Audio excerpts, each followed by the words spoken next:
I'm going to show you how to recognize the proper texture of gluten-free bread. And if you notice me wearing these, it's not the same one. I have a friend that gave me 7 of them, so I had a new apron every day. Okay, in the bowl we have our flour, salt, eggs. Oh, shoot. So then we have our oil, eggs. This recipe calls for honey. The honey helps you attain the goldenness of regular gluten bread. Now, this recipe is going to be split. I'm going to do some white bread and some raisin cinnamon bread.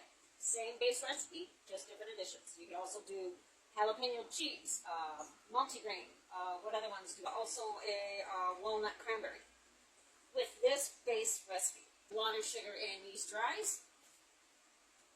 Now, the best way for you to control your rise of your bread, if you don't have a commercial proofer, which luckily I do, is to have a plastic container with a lid, and you put your bread, the batter of the bread. Once it's in these pans, put the batter of these pans in a covered plastic container and let it rise there. And it will do the same as a commercial proofer. This is the consistency. Smooth, thick like a brownie batter. Make sure you scrape the sides, and also make sure, using xanthan gum or guar gum, that you mix this batter for at least 3 minutes. You need that to activate the stabilization of the xanthan gum or the guar gum to give you the gluten-like texture. So with your bread pans, they're greased because gluten-free items, baked items, are notoriously sticky.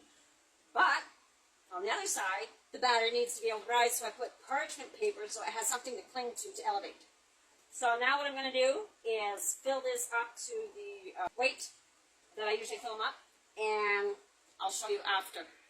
Once you have the weight that you want in the pan, and a scale is so important, you wet a spoon and you spread this out so it's nice and even. And then put it in your proofer or put it in your glass container until it rises. Have the regular French bread and the cinnamon raisin bread using the same recipe. I don't believe in buying a lot of flours unless you can use them multiple times for different things. And we're just going to, like I said, let them rise until they're to the top, if not a little bit further of the oven. And here is the bread ready to go in the oven. So here are end results. I'm trying to give it to you without a shower. The French bread and the cinnamon raisin bread.